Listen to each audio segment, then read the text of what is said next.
How the Yoruba traded pepper like gold, Section 1. The seeds of spice, origins of Yoruba trade, and the pepper that sparked it all. You are standing at the edge of an old Yoruba marketplace, centuries before the thrum of cars or the hum of electrical wires. The air is still and warm, thick with the scent of smoked fish, fermented locust beans, and perhaps most notably pepper. Not just any pepper, but a fiery, fragrant pod that will become one of the region's most sought-after goods. Add a rodo, the small but powerful Scotch bonnet chili dot here. Pepper is not a garnish. It is currency. It is trade. It is survival.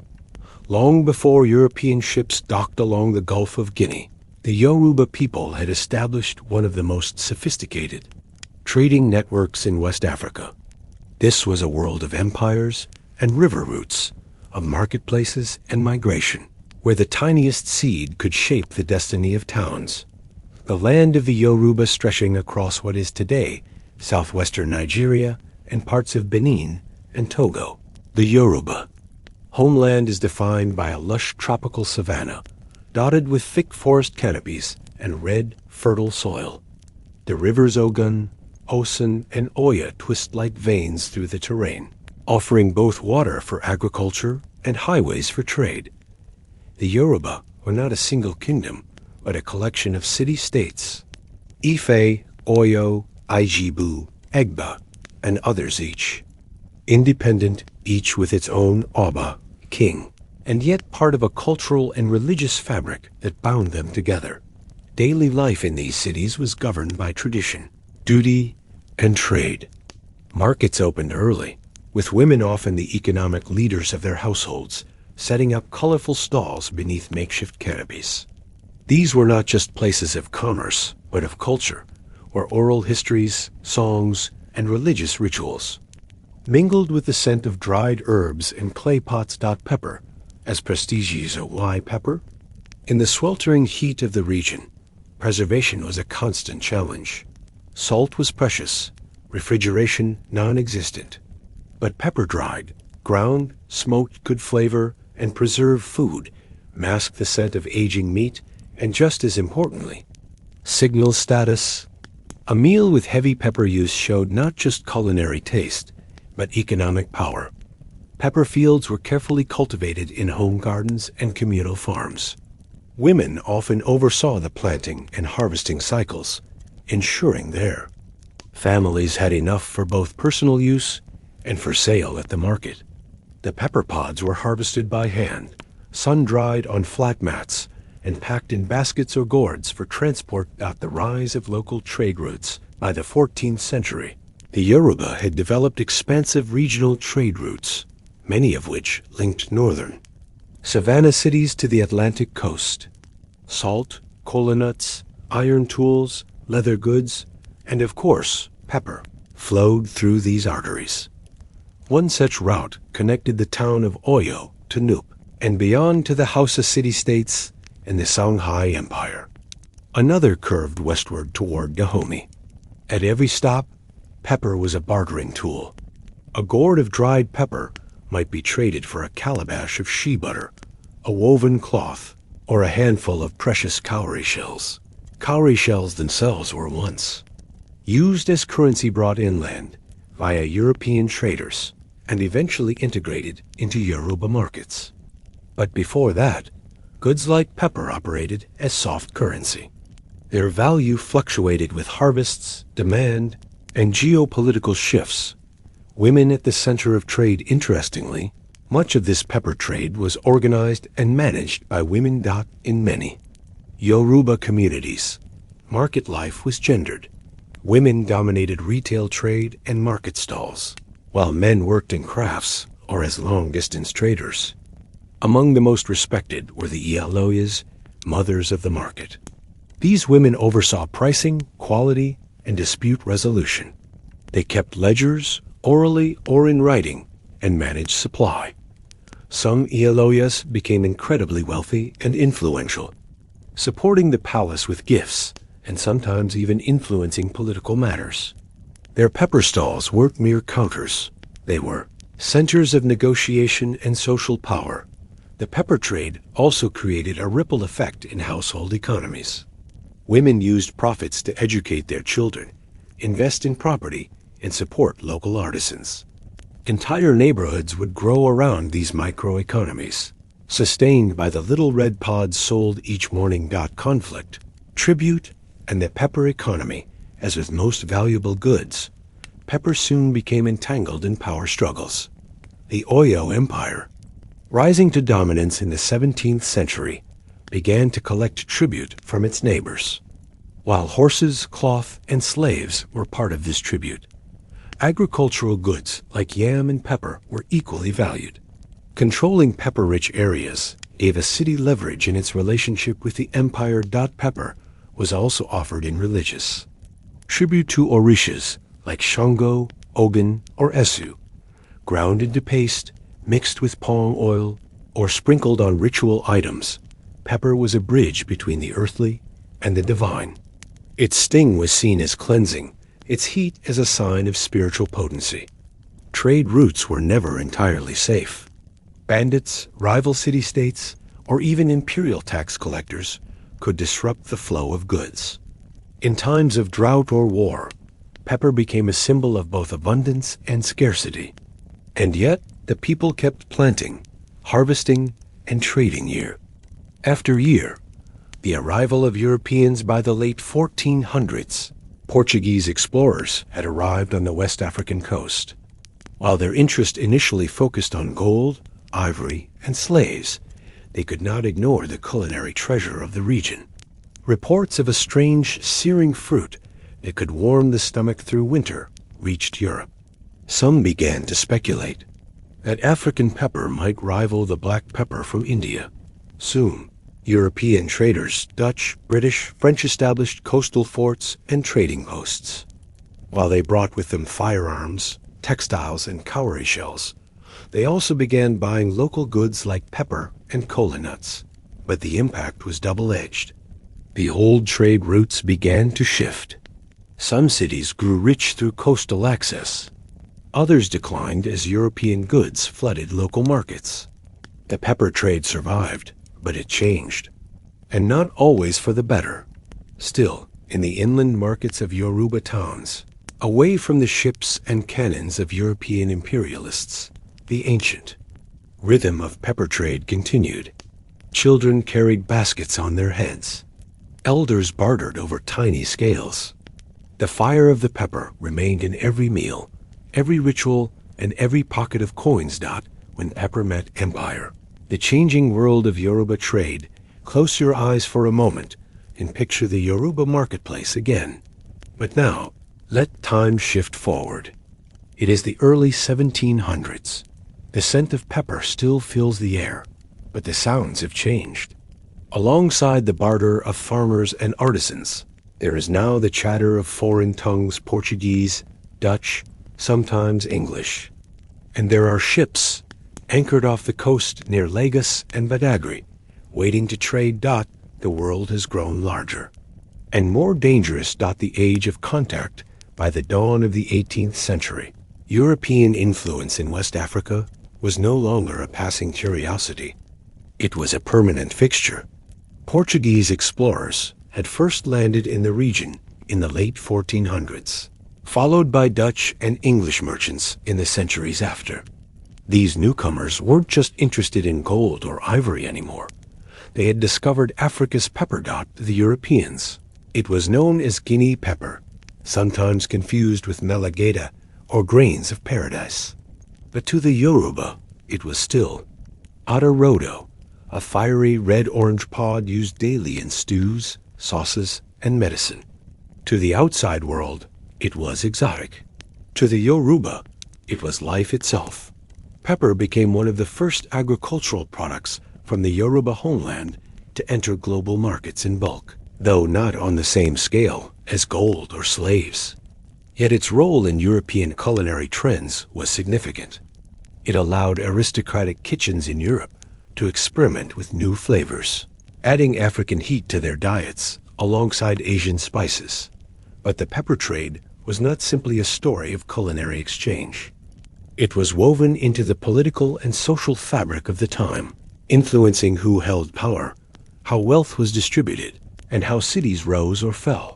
Coastal cities and the rise of Lagos, now one of the largest cities in Africa, began as a small Yoruba settlement called Iko. By the 17th century, it had become a bustling coastal port. Its strategic location attracted Portuguese traders, who named it Lagos after a coastal city in Portugal. For the Yoruba people of Lagos, this new contact meant opportunity and risk. On one hand, they gained access to European cloth, beads, and metal goods. On the other, they found themselves caught in the early stages of colonial entanglement. Pepper was a key part of this economy. European traders, interested in stocking their ships with local products, often purchased dried pepper alongside ivory and palm oil. For some coastal families, pepper became a staple trade item, packed into baskets and sent downriver to the coast. But there was a catch. Trade with Europe also shifted the balance of power among Yoruba city-states. Coastal towns like Lagos and Badagry became wealthier, while inland cities that had once dominated regional commerce, like Ife, saw their influence. Waned out the pepper-slave exchange as European demand for enslaved Africans grew, so too did the complexity of the local economy. In some cases, pepper was literally traded for human lives. European ships arrived with guns, cloth, and liquor. In exchange, they took enslaved people, many of whom had been captured during regional wars between Yoruba kingdoms or in raids orchestrated by rival groups. But pepper played a role in this tragic system too. It was often part of the payment for European goods, especially in smaller exchanges where local rulers bartered agricultural products in combination with other trade items. In the coastal markets, you could find bundles of dried pepper stacked beside shackles and chains.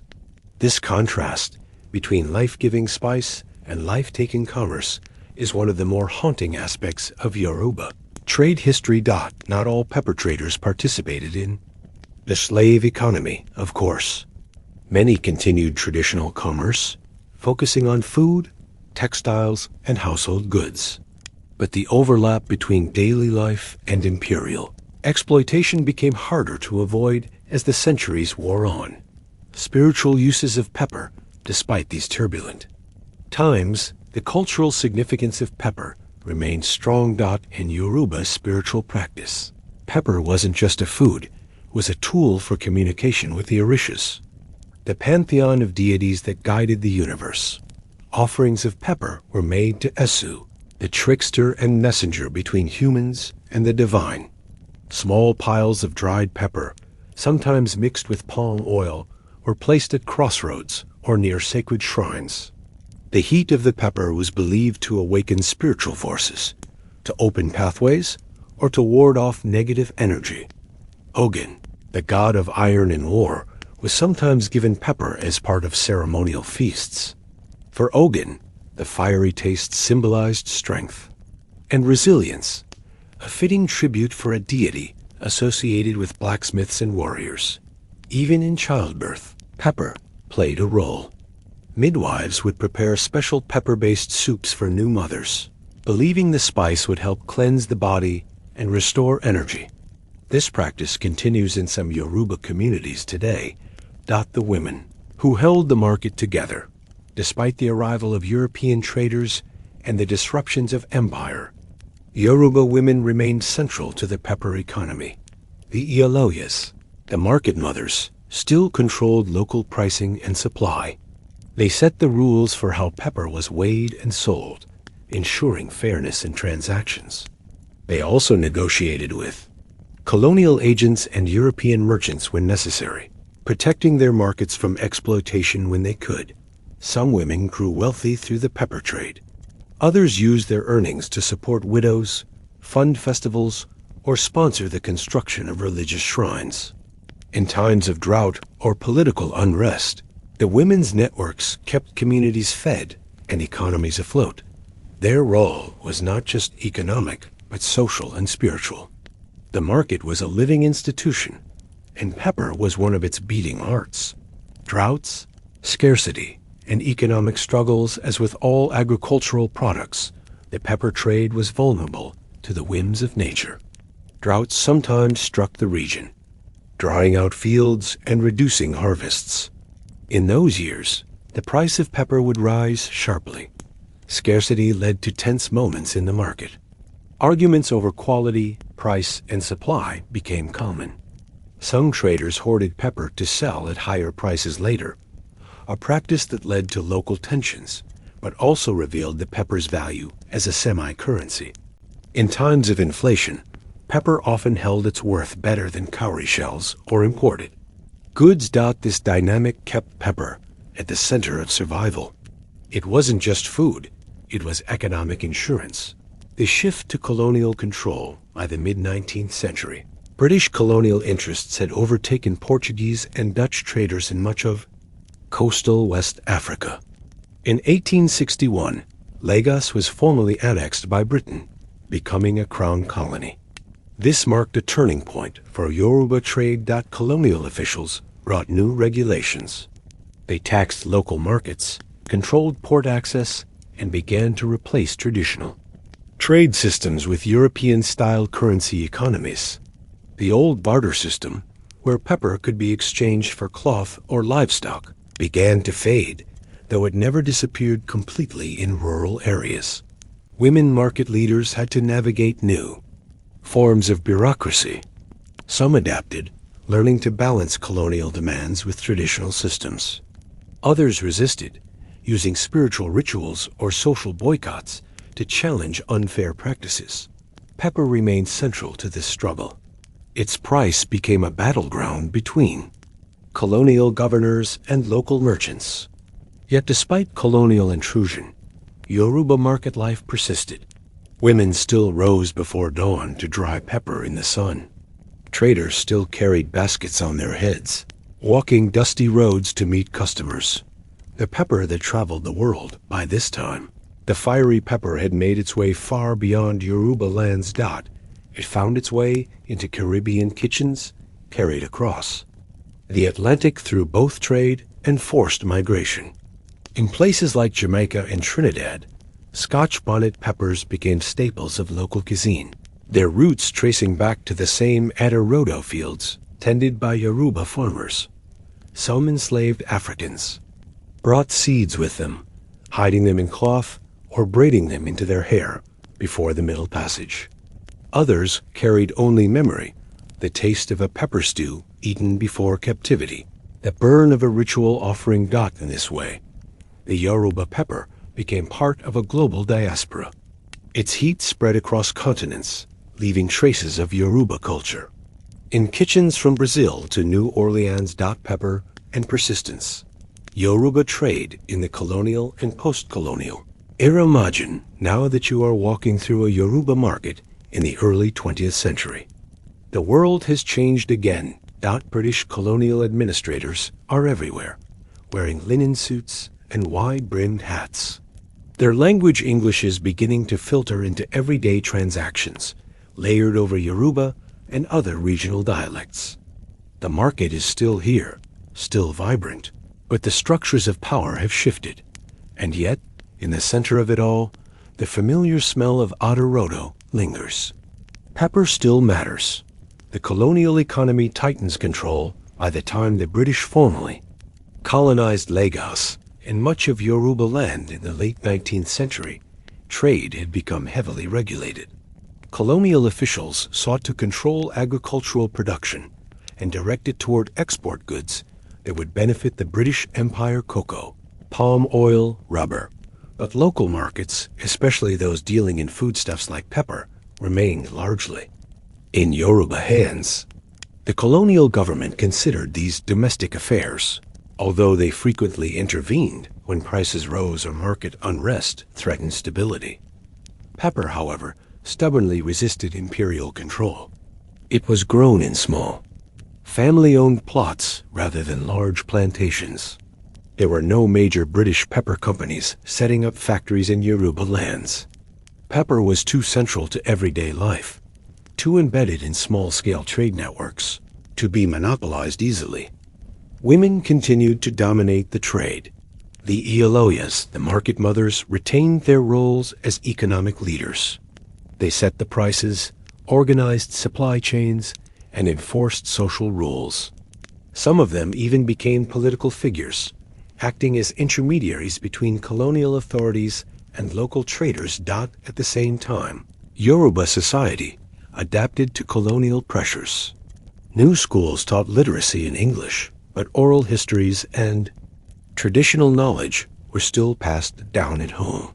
Pepper recipes, farming techniques, and rituals persisted alongside new systems of governance. Pepper in everyday life in the homes of Yoruba families. Pepper remained central to cuisine and culture. The average meal might consist of pounded yam, served with a rich stew called obi eta, made with tomatoes, onions, and generous amounts of hot pepper. Fish or meat, when available, would be cooked slowly, soaking in the fiery broth. For many families, pepper was the ingredient that turned simple food into a feast, even in times of scarcity. Pepper was also used in medicine. Healers and herbalists blended dried pepper with other roots and leaves to treat colds, infections, and stomach ailments.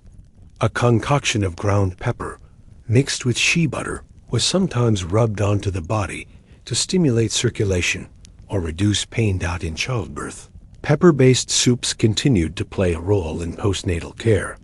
Mothers believed that eating spicy food after delivery would help cleanse the body, promote healing, and provide warmth to the system. The heat of pepper, in this context, symbolized life returning after labor, social stability, and economic adaptation. Despite colonial taxation and market restrictions, Yoruba traders found ways to adapt. Women formed cooperative groups to pool resources and negotiate better prices. They developed informal credit systems, lending each other money for pepper purchases or transport costs. These financial networks often operated without written contracts, relying instead on trust, family ties, and social obligations. In some cases, pepper even functioned as an unofficial currency within these groups. A woman might lend a basket of dried pepper to a neighbor during a difficult season, expecting repayment in kind after the next harvest. Such systems allowed communities to weather economic uncertainty without relying entirely on colonial banks or European-controlled trading posts. This quiet resilience kept the pepper trade alive. Independence and the modern era. By the mid-20th century, the winds of change began to sweep through West Africa. After decades of political struggle, Nigeria gained independence from Britain in 1960. The Yoruba, like many ethnic groups in the new nation, faced both opportunities and challenges. In the post-colonial period, urbanization increased rapidly. Cities like Lagos, Ibadan, and Abeokuta expanded as people migrated from rural areas seeking work and education. Markets grew larger, more crowded, and more diverse. The traditional stalls were now joined by modern shops and supermarkets, but pepper remained a staple. In fact, the demand for pepper increased. With larger cities came larger appetites, and the fiery flavor of rodo continued to define Yoruba cuisine. Street vendors sold spicy pepper soups on busy corners. Families sent children to market with small amounts of money to buy ground pepper in plastic bags. Pepper was now sold by the cup, by the heap, or by weight on modern scales. But the cultural connection remained the same. Women traders continued to dominate the market economy. New generations of Iyalojas took over, blending traditional leadership with modern business practices. Some registered cooperatives with the Nigerian government. Others invested in real estate, education, and philanthropy. And pepper still traded, like gold in local markets, became a symbol of both continuity and change. Global Yoruba influence as the Yoruba people migrated beyond Nigeria's borders to Britain, the United States, Brazil, and elsewhere. They carried their pepper traditions with them. In diaspora communities, Yoruba cooking introduced global audiences to spicy stews, pepper soups, and jollof rice with its characteristic heat. African grocery stores stocked Scotch bonnet peppers, imported directly from West Africa, or grown in new soil. Yoruba cultural festivals, from New York to London, often feature food stalls selling dishes rich in pepper. The spice is no longer just a local commodity. It has become part of the global culinary landscape. In Brazil, where many Yoruba descendants live due to the transatlantic slave trade, the pepper-infused cuisine of Bahia echoes these ancient flavors. Dishes like moqueca, a spicy seafood stew, carry the fingerprints of Yoruba ancestors, blending African culinary traditions with local ingredients. Even religious practices persisted. Yoruba-inspired religions, such as Candomblé and Santeria, maintained pepper offerings to deities, preserving rituals that originated in West Africa centuries before. The seed's legacy today, pepper farming in Yoruba regions remains a vital part of the local economy.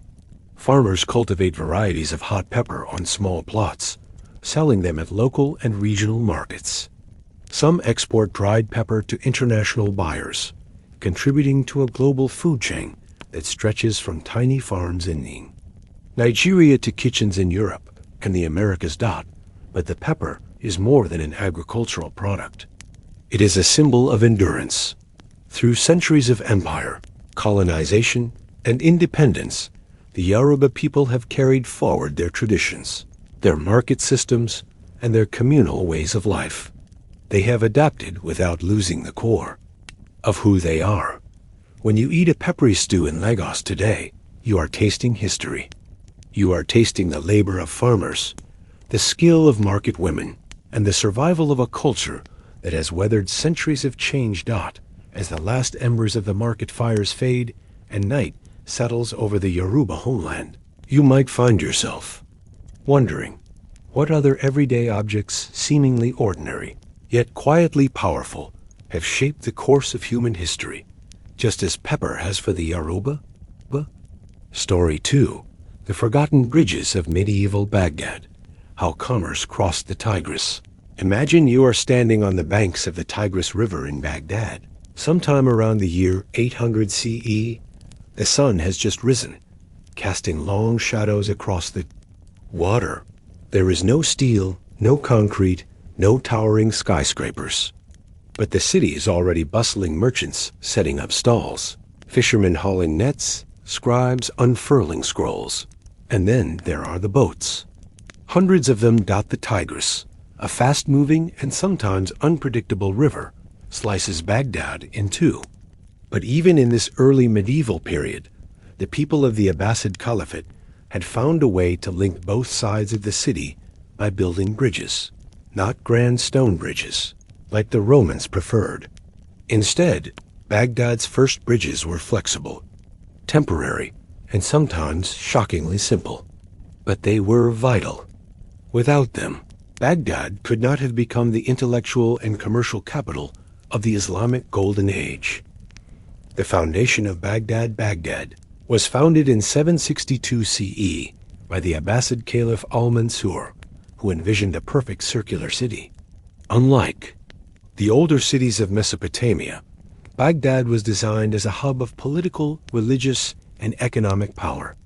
Its location was strategically placed near both the Tigris and the Euphrates rivers, and close to the ancient trade routes connecting the east to the west. Yet from the beginning, the Tigris posed a logistical problem. It was deep, swift, and often flooded during spring. While it brought life to the fields, it also divided neighborhoods and made daily commerce a challenge. The city quickly outgrew its original circular design. Markets expanded to the eastern bank of the river, and scholars established libraries and schools far from the caliph's palace. Crossing the river became essential, not just for merchants and soldiers, but for bakers, scribes, and ordinary citizens. The floating bridges of Baghdad. First bridges in Baghdad were floating bridges, simple but ingenious. These bridges were made by stringing boats together across the river, and laying wooden planks across their decks. Each boat was secured with heavy ropes tied to anchors or piers on both banks. Some bridges included hundreds of boats, depending on the width of the river at that point. When the Tigris was calm, crossing was relatively easy. Merchants led caravans of donkeys and camels over the planks, their goods piled high with spices, textiles, and papyrus scrolls. Soldiers marched in formation, crossing from one side of the city to the other. Even livestock, sheep, goats, and cattle used the floating bridges. But when the river rose, the bridges became dangerous. High water could snap the moorings, sending boats adrift. Heavy rains upstream could create sudden floods, forcing the city's bridge keepers to dismantle the planks quickly to avoid catastrophe. Sometimes, during military sieges or political unrest, the bridges were intentionally removed to prevent invaders from crossing. Commerce over water, despite their limitations, Baghdad's floating bridges enabled one of the most vibrant commercial systems in the medieval world. Merchants from China, India, Persia, Byzantium, and even Viking traders from the Rus all found their way to Baghdad. They brought silk, glass, precious stones, spices, and scientific manuscripts. In return, they purchased textiles, paper, ceramics, and medicines from Baghdad's skilled artisans. The marketplaces on both sides of the Tigris depended on easy passage across the river. Without the bridges, the cost of trade would have doubled. Goods would have needed to be ferried by small boats, adding days to simple transactions. The bridges kept the lifeblood of commerce flowing. Even if they swayed underfoot or creaked ominously, at night bridge maintenance and river keepers maintaining the bridges was a full-time job. Specialized workers known as Nakalon managed the daily operations of the floating bridges. Their tasks included repairing worn planks, tightening ropes, and anchoring boats properly. They also monitored the river's current, ready to dismantle the bridge if the flow became too dangerous. The city collected tolls from merchants to fund bridge maintenance. Some tolls were fixed. Others varied depending on the season, the river's condition, or the goods being transported. A merchant carrying barrels of olive oil might pay a different fee than one transporting manuscripts. These tolls were not just economic tools. They also played a social role. Wealthier merchants sometimes paid for entire sections of the bridge to be repaired as acts of public charity, earning prestige and religious merit in the eyes of the community. Bridges and the House of Wisdom. One of the lesser-known impacts of Baghdad's bridges was intellectual. The Beit al-Hikmah, or House of Wisdom, was located on the eastern side of the city. Scholars, translators, and scientists gathered there to study and preserve ancient texts from Greece, Persia, and India. Without the floating bridges, many of these scholars, who lived on the western side near the caliph's palace, would have struggled to reach their work. The flow of ideas depended, quite literally, on the physical flow of people across the Tigris. Social life on the bridges in Baghdad were not just practical structures. They were social spaces. In the cool of the evening, after the day's trade was done, people often strolled across the bridges to catch the breeze over the river. Musicians sometimes played at the bridge entrances. Storytellers, or qasas, gathered small crowds, reciting epics or religious tales. Children sold sweets or figs to passers-by. The bridges became places where social classes mixed. A wealthy merchant might share a conversation with a fisherman. A scholar might pause to listen to a folktale, while a soldier leaned against the railing, watching the river drift by. At night, lanterns hung from poles along the planks, casting soft light onto the water. The gentle rocking of the boats beneath the bridge was part of the city's rhythm, a quiet reminder that life was always in motion. Challenges of the Tigris, of course. Not everything was peaceful. The Tigris flooded regularly, sometimes with devastating consequences. In 1255, chroniclers recorded a flood so severe that it destroyed many of Baghdad's bridges, leaving parts of the city cut off for weeks. Markets collapsed into the water. Boats crashed into one another, splintering like kindling. These floods taught Baghdad's engineers to refine their techniques. They developed better anchoring systems, built temporary piers, and improved the ways boats were tied together. But the bridges remained temporary by design, a flexibility that allowed the city to survive even the river's most violent moods. A Mongol invasion and the end of an odd era. In 1258, Baghdad's floating bridges faced a new and terrifying challenge. The Mongol invasion. Hulagu Khan, grandson of Genghis Khan, led a massive army to the gates of Baghdad. As his forces approached, the Abbasid Caliph ordered some of the bridges dismantled, hoping to slow the Mongol advance. It did not work. The Mongols found other ways to cross the Tigris. They constructed their own temporary crossings, used siege engines, and eventually breached the city's defenses. The sack of Baghdad in 1258 was one of the most devastating events in medieval history, ending the Islamic Golden Age and leaving much of the city in ruins. The bridges, like the libraries and markets, were destroyed. The surviving records do not tell us exactly how many bridges were lost, but we know that Baghdad's river trade collapsed for years afterward. After the flood, rebuilding Baghdad's bridges in the shadow of empire. The year is 1260. The Mongol siege is over, but Baghdad is a shell of its former self. What had once been the richest city in the world is now quiet. The libraries of the House of Wisdom are destroyed. Markets that once overflowed with silks and spices are empty. The Tigris River, once lined with boats and bridges, flows silently past ruins and shattered piers. The wooden planks of the floating bridges are gone, some burned, some swept away by the Mongols, others lost in the river's current.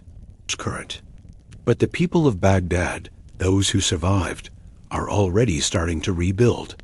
And like before, they begin with the bridges. Picking up the pieces in the years following the Mongol conquest, Baghdad's survivors faced enormous challenges. Food was scarce. Trade routes were disrupted. The city's scholars, artisans, and merchants had either fled, been killed, or were starting over from nothing. But the river was still there, and so were the reasons to cross it.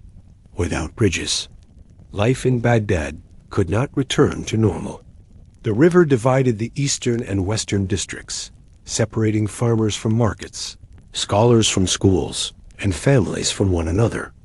Small ferries tried to fill the gap, but they were too few and too slow. The decision to rebuild the bridges was not just practical, it was essential for the city's recovery. The Ilkhanate period. Mongol rule in Baghdad. After the sack of Baghdad, the Mongol Empire established a new dynasty called the Ilkhanate to govern Persia and Mesopotamia. Hulagu Khan, the Mongol leader who had destroyed the city, appointed governors to oversee daily life. Interestingly, the Mongols did not ban the rebuilding of the bridges. On the contrary, they needed them too. The Mongol rulers were not city builders by tradition, but they understood logistics. They needed tax revenue, and that meant commerce had to resume. Goods had to flow again across rivers, through markets, and into the hands of merchants who would pay tolls and taxes. Under Mongol rule, Baghdad's residents received permission to reconstruct the floating bridges. The new bridges looked much like the old ones. Boats tied together, planks laid on top, ropes anchoring the structure to each riverbank. Some boats were salvaged from the river, pulled up from muddy shallows where they had drifted during the siege. New boats were built using timber from nearby forests or imported from regions farther north. Trade under new management. The Mongols imposed new trade policies, but they kept much of the old infrastructure in place. Caravan routes reopened slowly, connecting Baghdad again to cities like Mosul, Aleppo, and Isfahan. Traders returned cautiously at first. Persian merchants brought textiles and pottery. Turkish traders arrived with horses and leather goods. Even some Chinese merchants came, Their caravans part of the growing Silk Road network that the Mongols encouraged. Baghdad was no longer the intellectual capital of the Islamic world, but it was still an important trading hub, and the river crossings were vital to this recovery. Merchants paid tolls to cross the bridges. Fishermen brought their daily catch from the eastern bank to the western markets.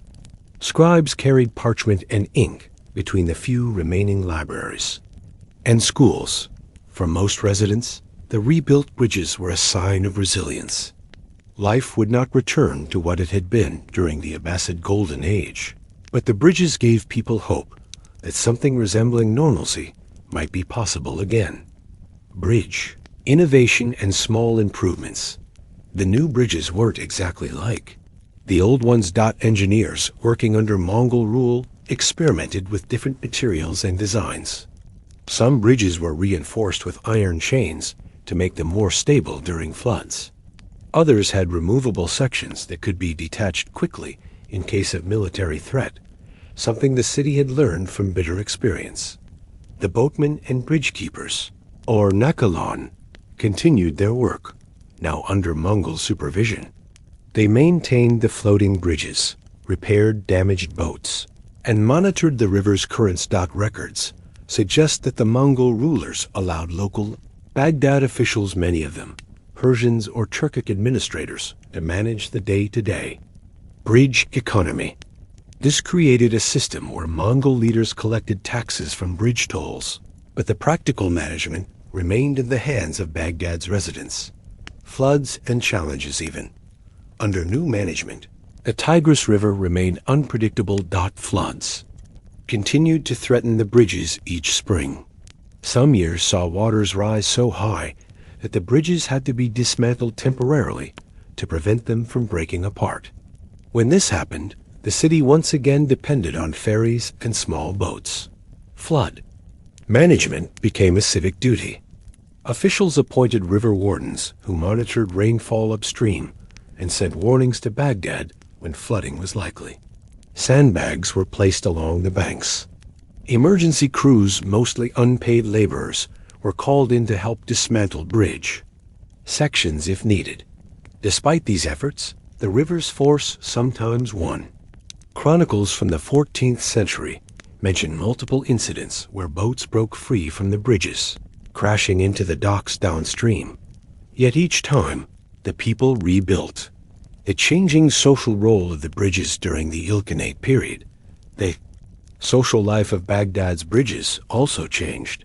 Before the Mongol invasion, the bridges were places of leisure spots where people gathered in the evenings to watch the water, listen to storytellers, or sip tea. After the conquest, the bridges became more utilitarian. Security guards were stationed at both ends. The Mongols feared rebellions and monitored crossings carefully. Traders were sometimes searched and their goods inventoried. Toll collectors took detailed notes, often in Persian or Mongolian scripts unfamiliar to many of Baghdad's older merchants. But even in this controlled environment, ordinary life continued. Children still walked across the bridges on their way to school. Farmers carried vegetables in baskets on their heads. Fishermen, tired from early mornings on the river, crossed the bridges to sell their catch in the city markets. And in quiet moments, when no soldiers were watching, people still paused to lean over the railings, watching the river flow beneath them. Bridges as symbols of survival. By the late 1300s, Baghdad's economy had partially recovered. It was no longer the dazzling center of the world's knowledge, but it had become a city of endurance. Its floating bridges symbolized this resilience. The bridges weren't grand, architectural marvels like Rome's stone arches or Constantinople's massive aqueducts. They were humble, flexible, and sometimes fragile. But they worked, and they kept working, century after century. Baghdad's people learned that survival sometimes depends on building structures that can bend without breaking. The floating bridges embodied this lesson. Even as dynasties rose and fell, the Mongols, the Timurids, the Safavids, the river crossings remained. They were dismantled and rebuilt, swept away and reconstructed, but they never disappeared for long. Stone, steel, and silence. Baghdad's bridges into the modern age. The Tigris flows steadily now. Centuries have passed since the fall of the Abbasids and the fires of the Mongol siege. Baghdad has been ruled by the Mongols, the Timurids, the Ottomans, and finally by modern governments. Each regime brought new priorities, new challenges, and new visions for what this city by the river might become. But through all this, one truth remained constant. The city could not survive without bridges. By the early 19th century, the floating bridges that had served Baghdad for over 1,000 years were still in use. Boat bridges still linked the east and west banks of the Tigris, flexible, time-tested, and deeply familiar to the people. But they were also inefficient, prone to damage, and increasingly seen as relics of a bygone age. The industrial world was arriving, and Baghdad was about to change again. The Ottomans and early bridge modernization in the 1800s, Baghdad was under Ottoman rule, part of a vast empire stretching from North Africa to the Balkans.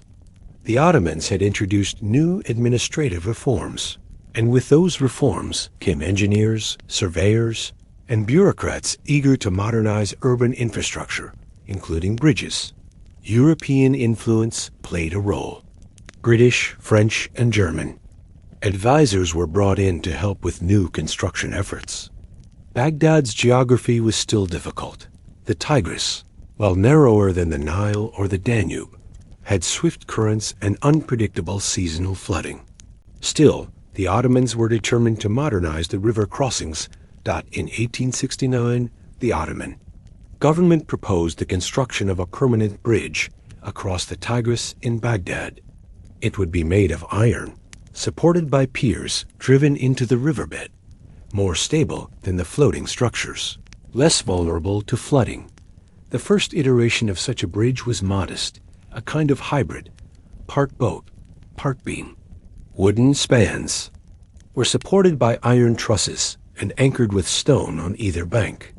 This early fixed bridge represented a shift in engineering, but it also marked a cultural transition. For some, it was a sign of progress. For others, a farewell to the floating bridges that had carried their ancestors for generations.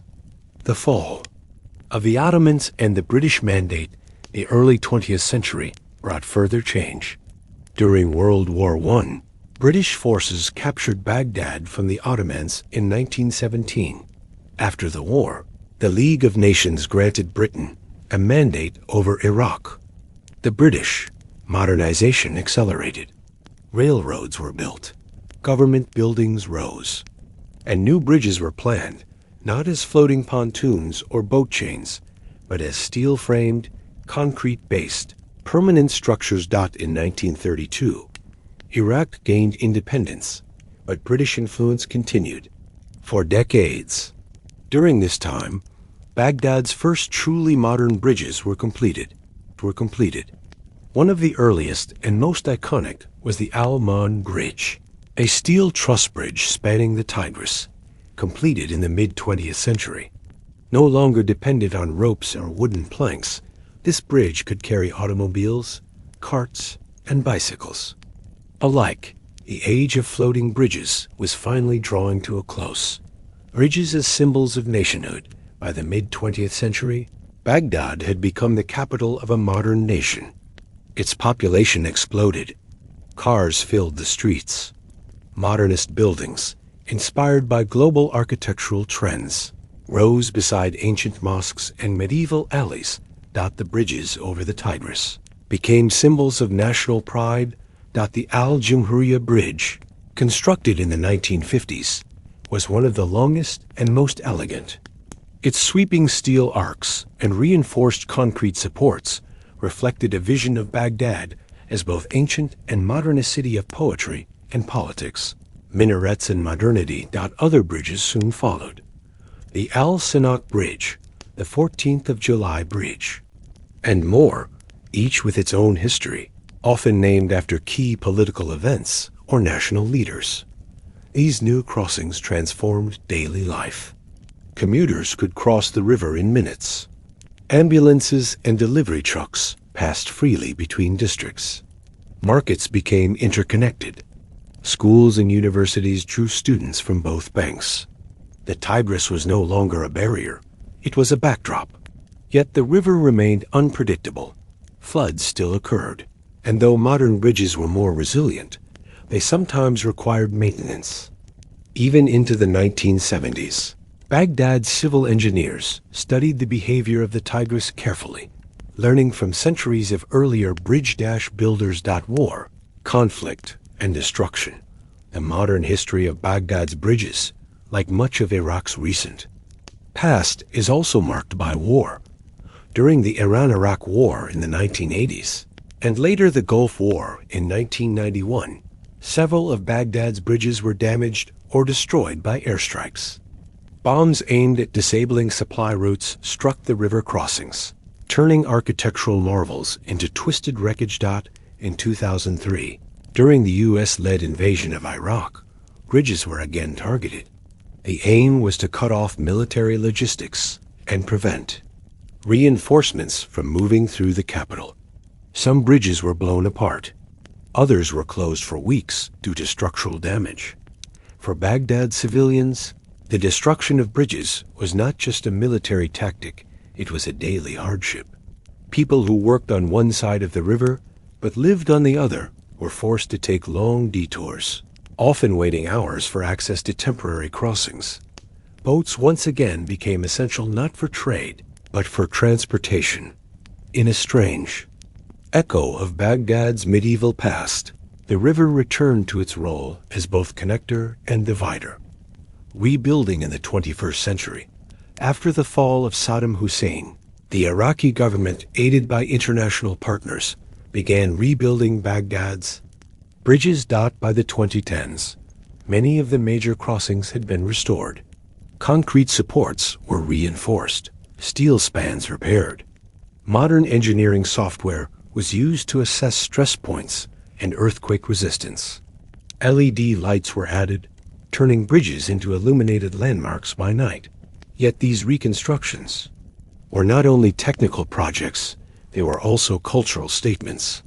To rebuild a bridge was to restore hope, to reconnect neighborhoods, to declare that Baghdad, despite all it had endured, would remain whole.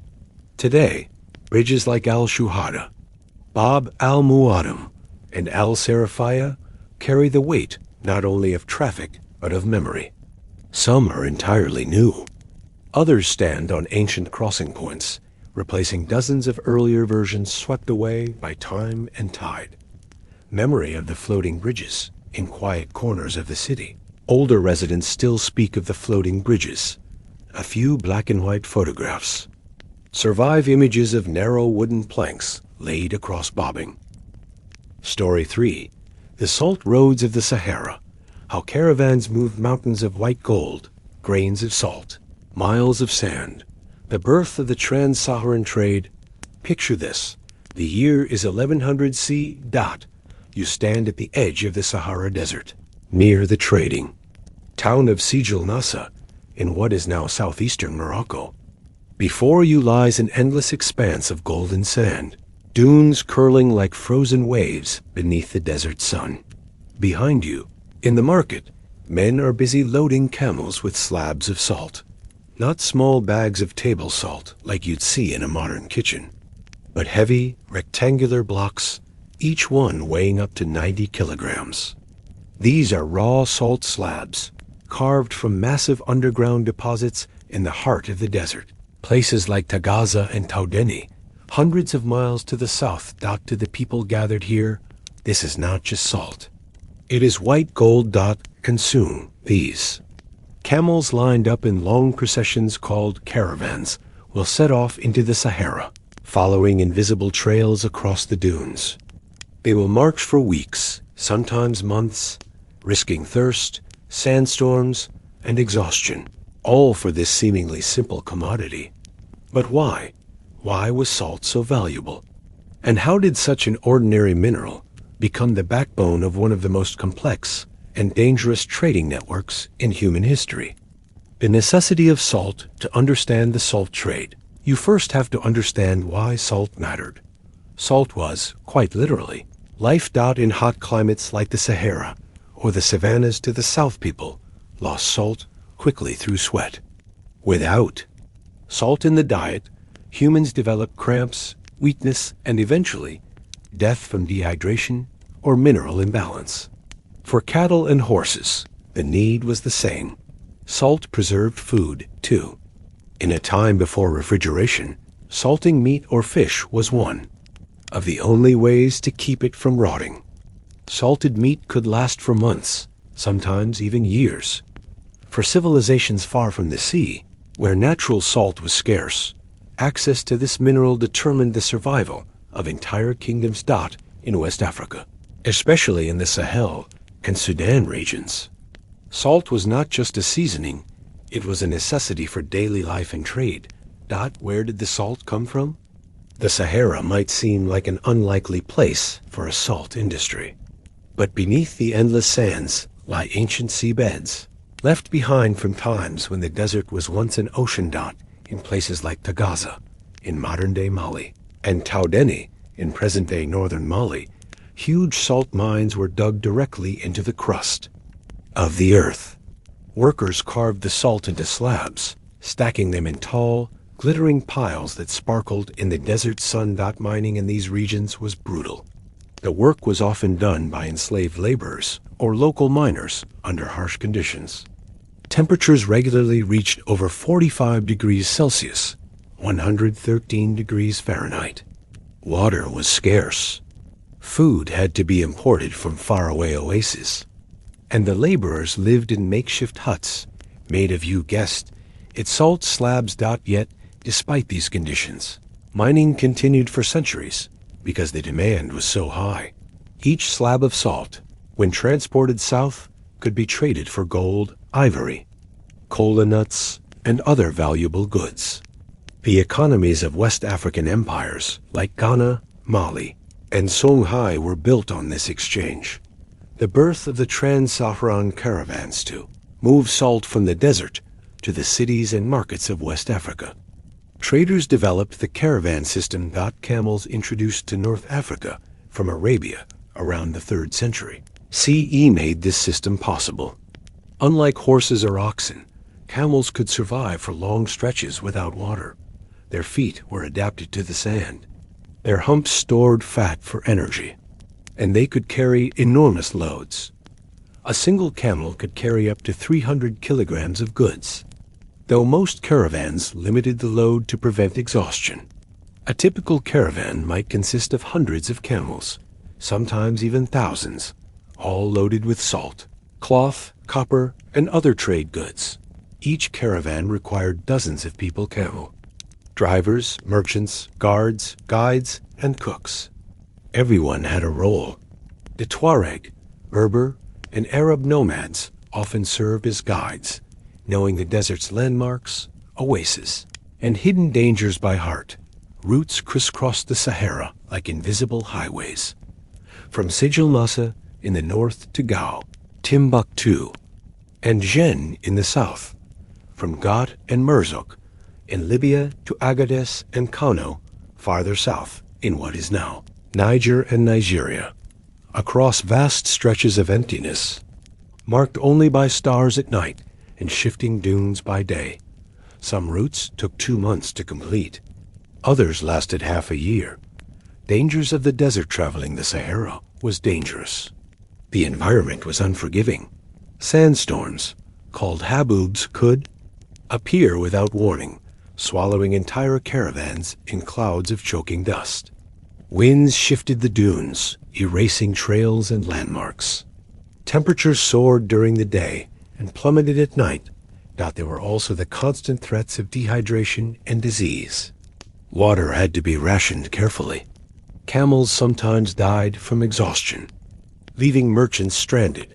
Bandits roamed the desert too. Caravan raiders targeted isolated groups, stealing goods, animals, and sometimes people. For protection, large caravans traveled together, hiring armed guards or negotiating with local tribes for safe passage. Despite these dangers, the salt trade persisted because the profits were so immense.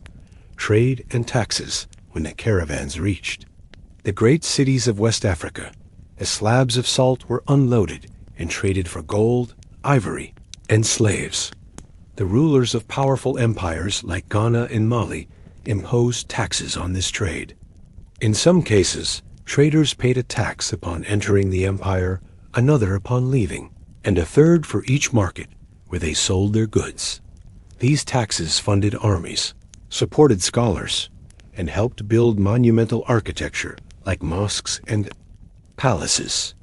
The wealth of cities like Timbuktu and Gao, often romanticized in modern stories, was directly tied to the salt trade. In fact, the famous ruler Mansa Musa, who made a legendary pilgrimage to Mecca in 1324 while distributing gold so freely that he caused inflation in Egypt, owed much of his empire's wealth to the trans-Saharan trade network, with salt as one of its key foundations.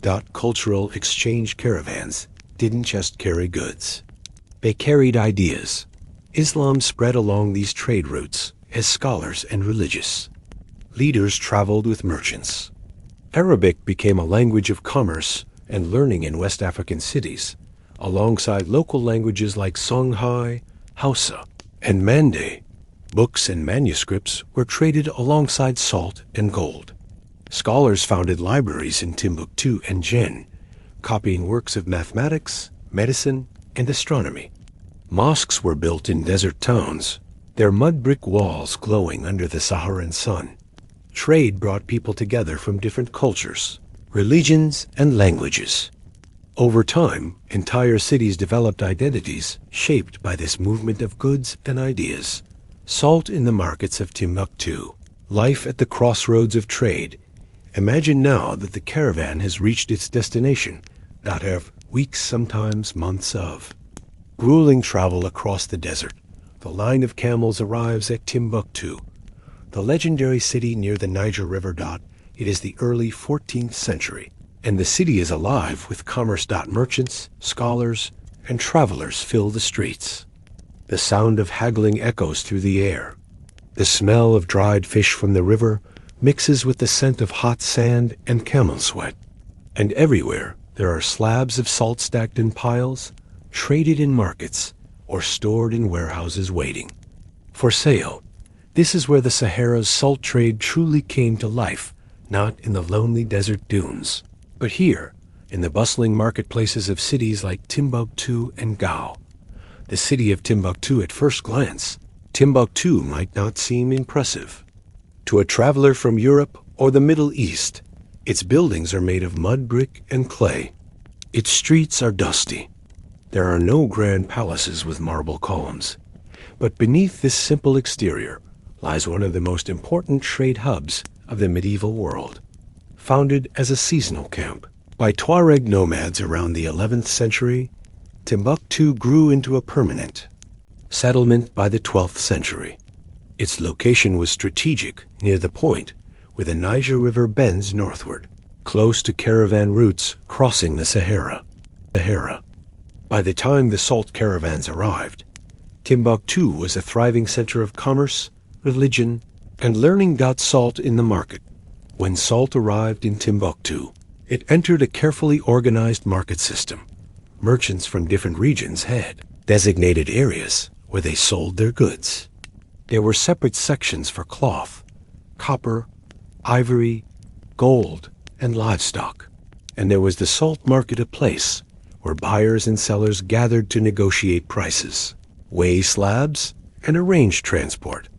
Salt was usually sold by the slab, or in smaller chunks, depending on the needs of the buyer.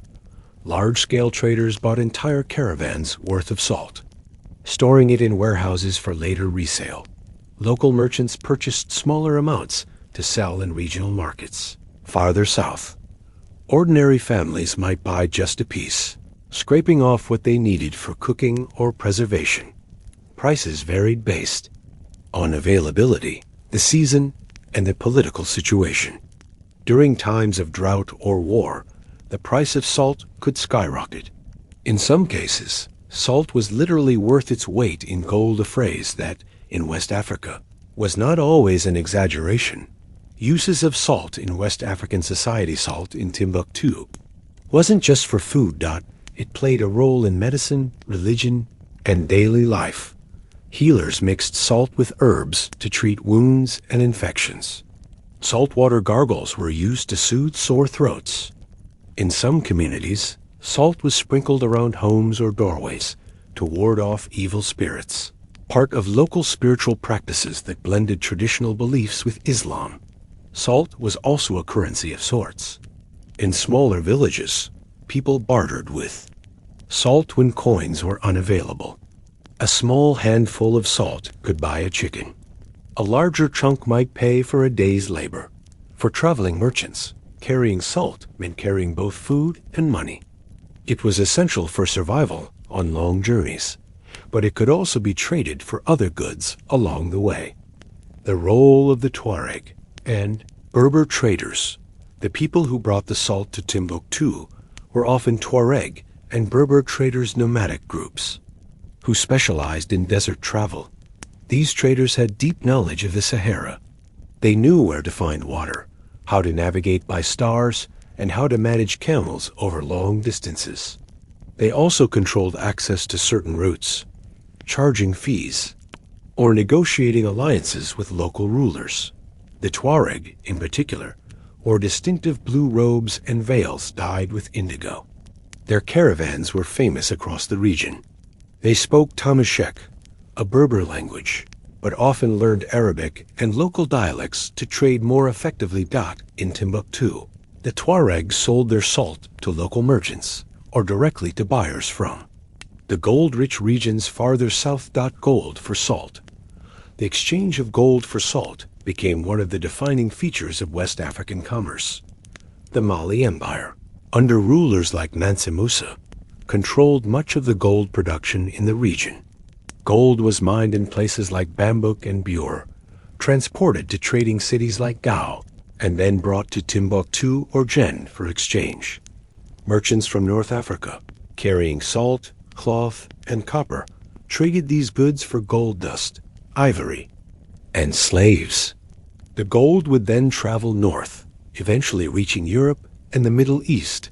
This trade system made West Africa famous for its wealth. When Mansa Musa passed through Cairo on his pilgrimage to Mecca in 1324, he distributed so much gold that local markets were destabilized for years. European maps from the time often depicted West Africa with gold mines and golden kings, a reflection of the region's reputation, much of it tied directly to the salt-gold exchange, the economy of the marketplace markets. In Timbuktu and other Saharan cities were more than just places to buy goods. They were central to the region's economy and social structure. Merchants formed guilds and trading partnerships. Deals were sealed with oaths, often sworn before religious leaders or respected elders. Prices were negotiated, not just in coins, but in barter and favors that were also market officials who ensured fairness. These officials regulated weights and measures, resolved disputes, and enforced Islamic commercial law where appropriate. Cheating in the market could lead to social ostracism or religious penalties. Women participated in trade too. While long-distance caravan trading was typically dominated by men, women controlled much of the local and regional commerce. They sold salt in smaller quantities, managed market stalls, and handled household economies. Beyond Timbuktu, the journey south. Once the salt was sold in Timbuktu, much of it continued its journey southward. Caravans transported salt to cities like Jen, Kano, and Kombi Saleh, and even farther into the forests and grasslands of what is now Ghana and Nigeria. There, it was traded for kola nuts, spices, textiles, and more gold. In some areas, people built small salt markets at crossroads and river ports, where local villagers could buy salt by the pinch or handful. Salt became part of daily life across West Africa, not just for preserving meat and fish, but for cooking, medicine, and ritual. It connected desert cities to forest villages, Muslim scholars to local chiefs, and nomads to farmers. Knowledge and ideas on the salt roads. The salt trade also carried ideas. With the merchants came scholars, poets, and religious teachers. Timbuktu became famous for its libraries and schools, where thousands of manuscripts were copied and studied. These texts covered topics like astronomy, medicine, law, and theology. Arabic became a language of scholarship and trade, but it mixed with local languages in daily use. Trade routes brought Islamic practices to new regions, but also allowed traditional cultures to survive and adapt. The salt roads of the Sahara were not just physical paths, they were networks of knowledge, culture, and shared experience. The slow fade of the salt roads. How caravans became memory. By the late 1500s, the trans-Saharan salt trade was still active, but change was in the air. The caravans still crossed the desert. Camels still carried heavy slabs of salt from Tagaza, Taudeni, and Bilma. Merchants still gathered in Timbuktu, Gao, and Jen to buy, sell, and barter. But the world beyond the Sahara was shifting, and soon the ancient salt roads would begin their long, slow decline. The rise of new trade routes. For centuries, the Sahara had been the link between West Africa and the Mediterranean world. Goods flowed north and south salt, gold, ivory, slaves, and textiles following invisible desert trails mapped only by memory and stars. But by the 15th and 16th centuries, European ships had begun to change the way trade worked. The Portuguese, exploring the Atlantic coast of Africa, established sea routes that bypassed the Sahara entirely. Instead of caravans crossing deserts, ships could now carry goods up and down the West African coast, linking ports in modern-day Senegal, Ghana, and Nigeria with Lisbon, London, and Amsterdam. Gold that once passed through Timbuktu now traveled directly to European ports. Coastal trade grew, and the powerful inland empires that depended on trans-Saharan commerce began to weaken. Salt was still needed, but new sources appeared: salt from coastal evaporation pans, mined salt from Europe, and eventually industrial salt production in the modern era. The great camel caravans became less essential as maritime trade replaced overland routes. The fall of empires, the decline of the salt roads, also followed the collapse of the great West African empires. The Mali Empire, after its peak under Mansa Musa, fragmented into smaller states. The Songhai Empire rose in the 15th century, briefly restoring trans-Saharan trade dominance, but fell to Moroccan forces in 1591 after the Battle of Tondibi. With the loss of centralized power, trade became more dangerous. Caravans faced increased risks from bandits and local warlords. As political stability faded, fewer merchants were willing to risk the long journey across the Sahara. Some caravan routes disappeared entirely, swallowed by sand and time. The once thriving cities of the desert, like Timbuktu and Gao, shifted from bustling trade centers to quieter regional towns. Scholars continued to copy manuscripts, but the great wealth of these cities dwindled. Salt trade in the colonial era. Even during the colonial period in the 19th and early 20th centuries, some salt caravans still crossed the desert. French colonial authorities, after taking control of parts of North and West Africa, attempted to regulate the trade. They imposed taxes, built administrative outposts, and tried to modernize parts of the caravan system. But they also encouraged the use of railroads and coastal ports, further reducing the importance of trans-Saharan routes. In places like Taudeni, salt mining continued much as it had for centuries. Workers still carved slabs from the earth, packed them onto camels, and trekked hundreds of miles to reach markets. But fewer caravans set out each year. By the mid-20th century, trucks and airplanes had replaced many of the desert's ancient transport methods. Roads and modern vehicles made the old camel routes seem slow and obsolete. Yet, In some remote areas, caravans persisted, not because they were efficient, but because they remained the only option where infrastructure was lacking. The salt trade? Today, in parts of Mali and Niger, you can still find salt caravans. In Taudeni, miners continue to cut salt from the ground in rectangular slabs. The work is still harsh. Temperatures reach over 45 degrees Celsius, 113 degrees Fahrenheit, and supplies must still be hauled in from distant towns. The miners' huts are still built from blocks of salt, just as they were in the Middle Ages. Each year, a small number of caravans make the long journey south to Timbuktu, though the modern city is no longer the bustling metropolis of old. Most salt is now transported by truck or boat. But for some Tuareg communities, maintaining the caravan tradition is about more than economics. It is about identity. Guiding camels across the desert, reading the winds, knowing the oases by heart. These are skills passed from parent to child for generations. They are not easily forgotten, even when modern technology offers new solutions. The caravans have become symbols of heritage, a living link to a time when the Sahara was not just a barrier, but a highway of trade. Memory and legacy. The story of the salt roads is about more than salt. It is about human endurance, people learning to survive in one of the harshest environments on earth, turning necessity into opportunity. It is about connection linking cities, cultures, and kingdoms across thousands of miles of desert. And it is about adaptation, knowing when to bend to change and when to hold. On to tradition.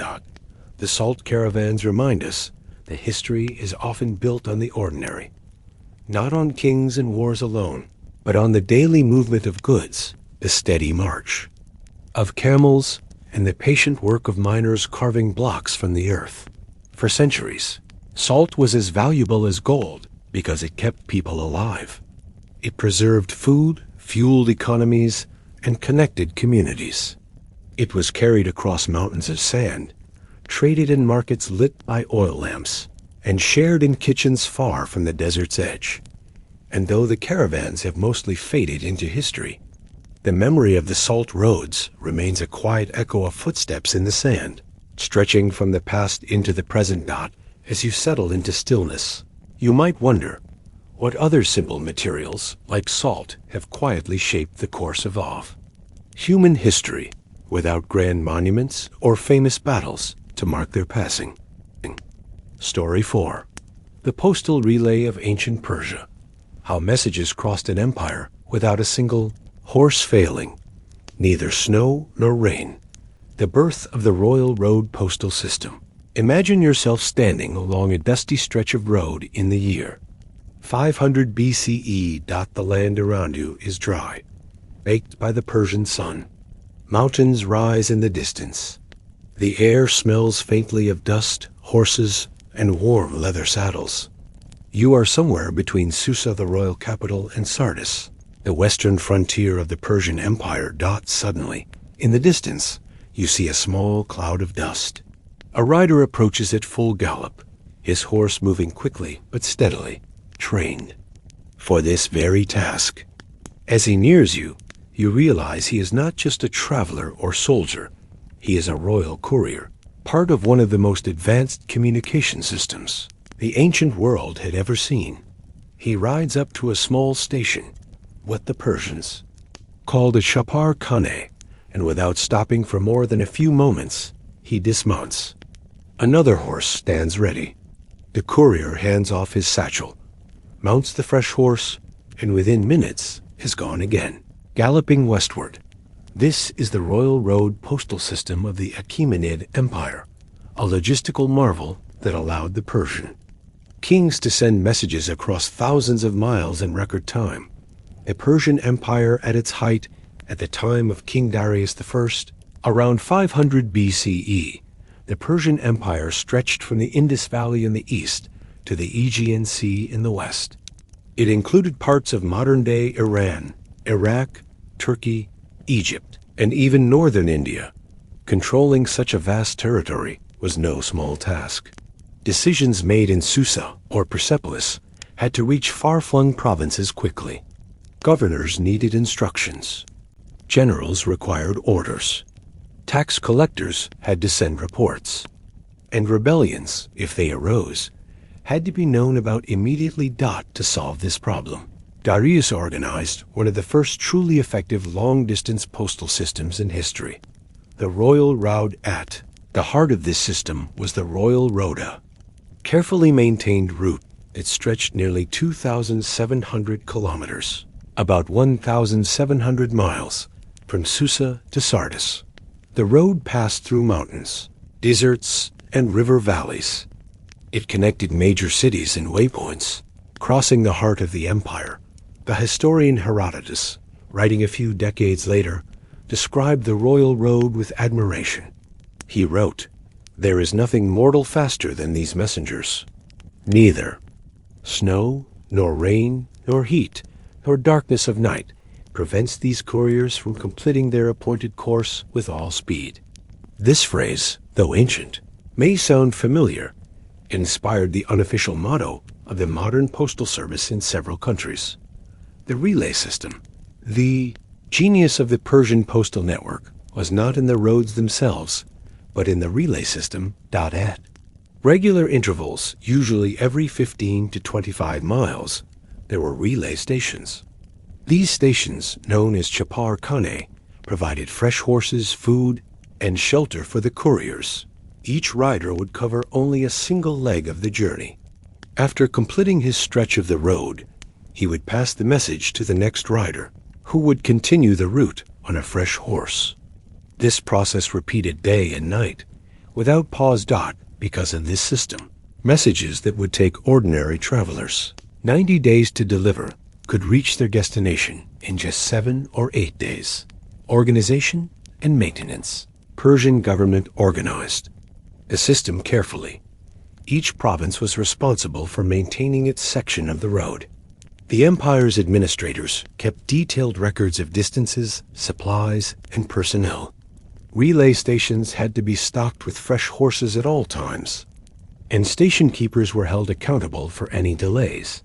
Couriers, called chapars, were elite messengers. They were selected for their riding skills, stamina, and loyalty.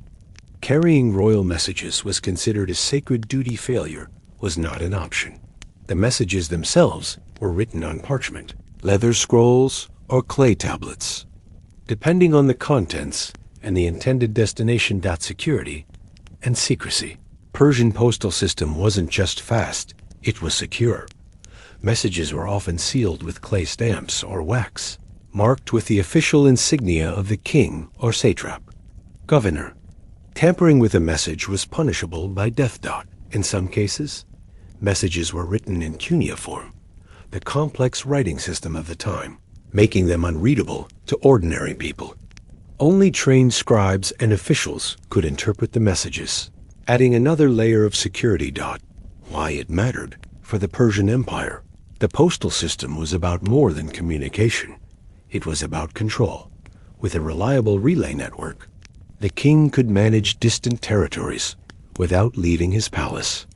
He could issue orders, receive reports, and respond to crises in near real time, at least by the standards of the ancient world.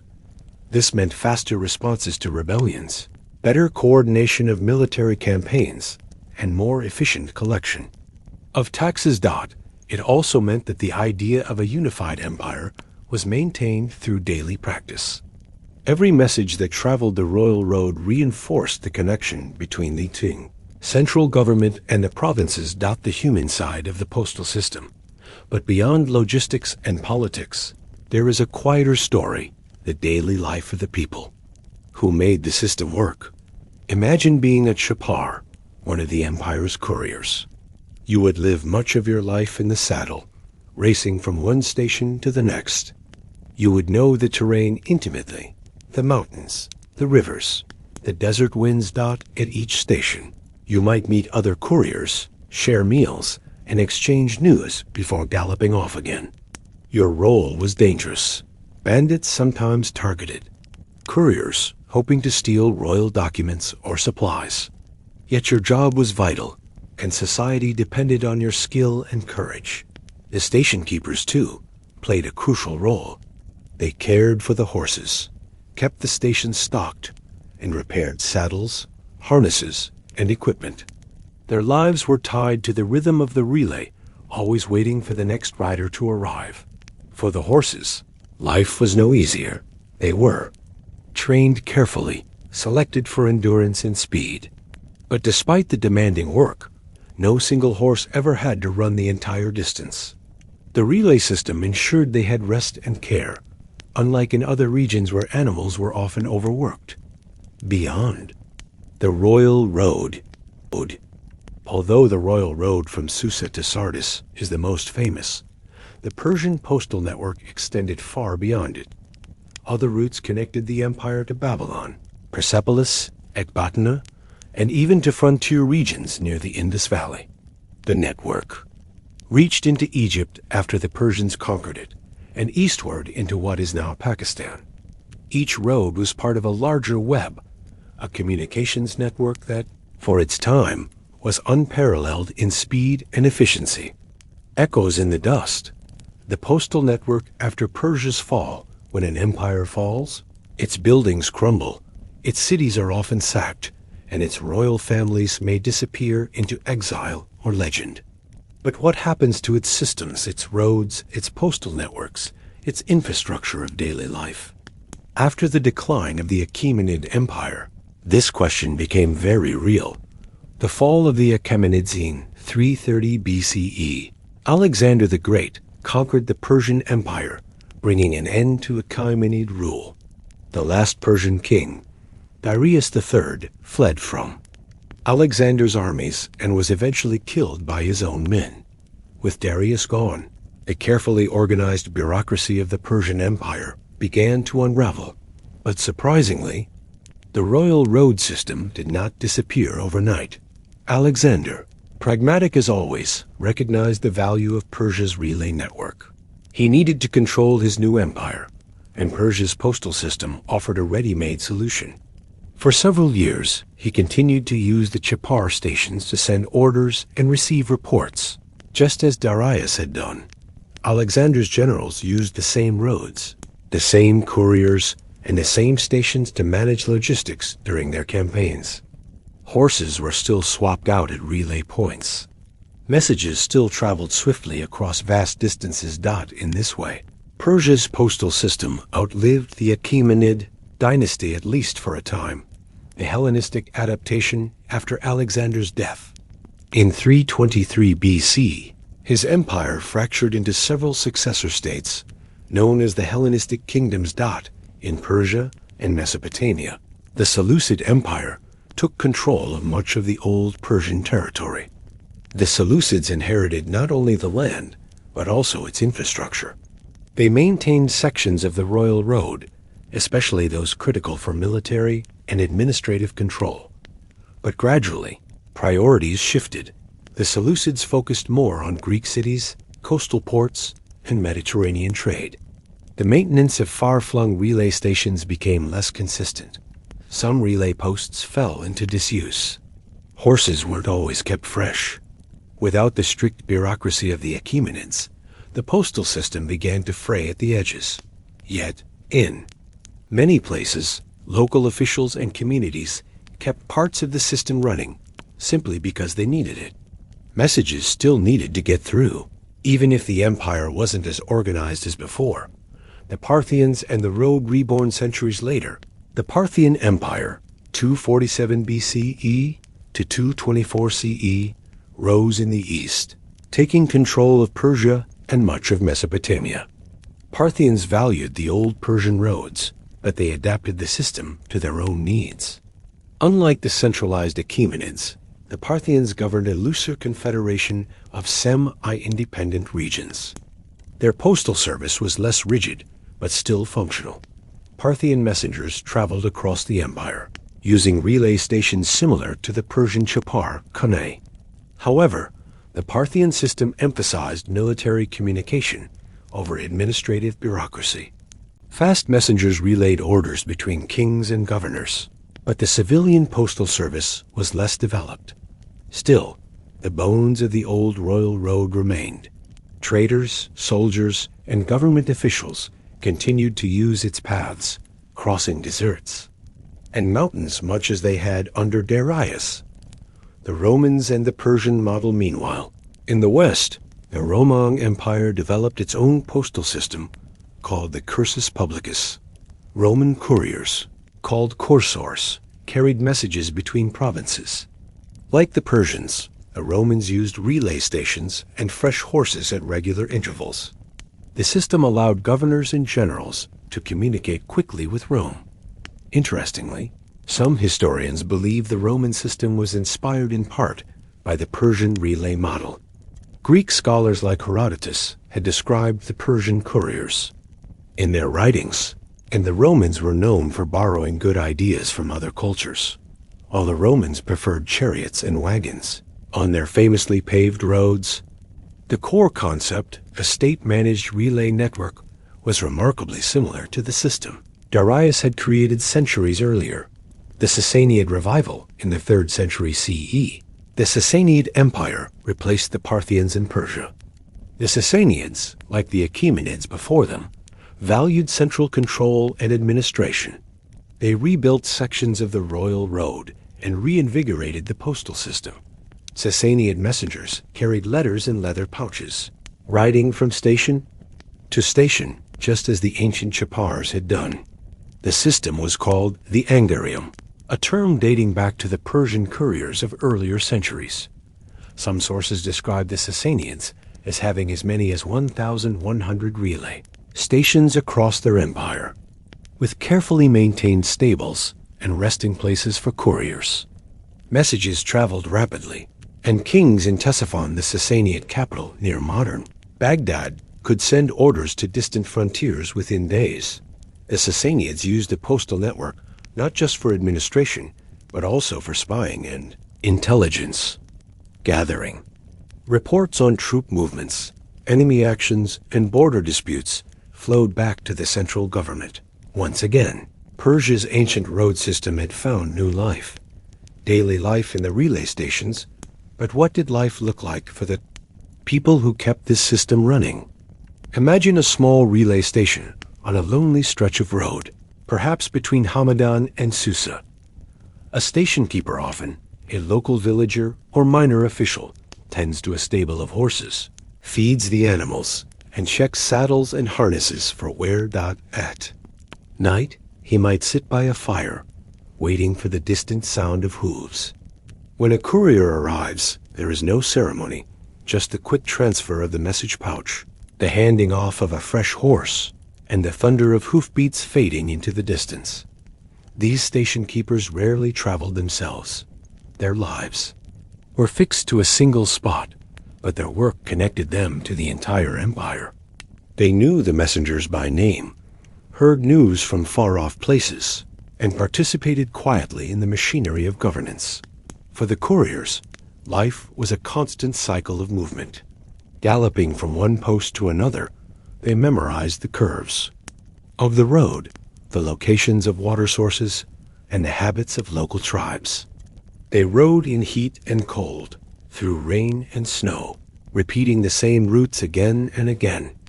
Their work was not glamorous, but it kept the empire together. The decline of the postal roads by the time the Arab caliphates rose in the 7th century CE. The old Persian roads were still in use, though the relay stations had changed hands many times. The early Islamic caliphates adopted a similar courier system, known as the bartered, which carried messages across vast territories from Spain to Central Asia. In many ways, the bartered was a direct descendant of the Persian chapar system, but with changing technologies, paper, printing, and eventually electronic communication, the need for mounted postal relays faded by the medieval period. The great relay stations of Persia fell into ruin. Some were abandoned to the desert. Others became part of small villages, their purpose forgotten. Yet the concept of rapid communication over long distances, a network of riders, horses, and stations remained a foundation for future empires. The roads beneath empires. How postal relays changed daily life. When we think of ancient postal systems like the Persian relay network, it's easy to imagine them only in terms of kings and empires, grand systems for grand purposes. But beneath the official use of the royal road lay quieter, more personal stories. The relay stations, though designed for government messengers, became part of the landscape for ordinary people, shaping daily life in ways history books often overlook. Villages along the road. For villagers who lived near the royal road, the postal system wasn't some distant imperial machine. It was part of their daily world. Relay stations became hubs of local activity. Farmers sold fodder and water to keep the station supplied. Craftsmen repaired saddles, shoes, and riding equipment. Potters made cooking vessels for the station kitchens. Bakers provided bread for the messengers and stable workers. Some villages grew prosperous simply because they sat along the road. Inns and rest stops appeared nearby, serving merchants and travelers who followed the same routes as the couriers. Caravan traffic often piggybacked on the infrastructure built for the royal relay system. For people living along these roads, the constant arrival of riders brought news from distant cities. In a world without newspapers or broadcasts, this was one of the few ways ordinary villagers could learn what was happening beyond their immediate surroundings. A station keeper might hear of a new law, a distant war, or the death of a king before almost anyone else in his community. In this way, the relay system knitted together not just empires, but local lives and concerns. The relay system and merchants benefited from the postal roads too. Though official messages had priority, merchants often traveled along the same routes, knowing that the relay stations meant safer, well-maintained paths. The presence of royal couriers made bandits think twice before attacking travelers, at least on the main sections of the road. Some merchants struck informal deals with station keepers. A friendly chat at a relay post might lead to valuable news. Are the mountain passes open? Are there new taxes at the next city? Has a war broken out that could affect trade? While the system wasn't designed for commerce, it inevitably became part of the trading world. Markets thrived near major relay stations, and entire regional economies were shaped by the presence of these logistical nodes. Communication. Beyond the government, although the relay system was officially reserved for royal use, there's evidence that messages between private individuals sometimes traveled along the same routes. Local governors and officials often sent personal letters through the chapar system, especially if they were well connected. Some wealthy merchants or landowners might pay bribes or offer favors to have their messages carried by couriers. Piggybacking on the royal network. In a sense, the relay system became a kind of early communication backbone used officially for empire building, but quietly woven into everyday social and economic life. The human experience of the road for the riders themselves. Life was both simple and demanding. A chapar's day might begin before dawn. Horses had to be checked, saddles inspected, hooves cleaned, food prepared for the road. Riders carried only what they needed, a message satchel, perhaps a dagger for protection, and simple clothing suited to long hours in the saddle. Travel could be lonely. Riders passed through deserts, mountains, and river valleys, often alone. They slept in simple shelters at the stations or under the stars when necessary. But being a chapar also meant seeing more of the world than most people of the time. Riders experienced the diversity of the empire firsthand. Languages, landscapes, and customs changed from station to station. A courier might carry a message from the Persian Gulf to the Aegean Sea, crossing cultural and geographic borders that few others could imagine. The job came with status too.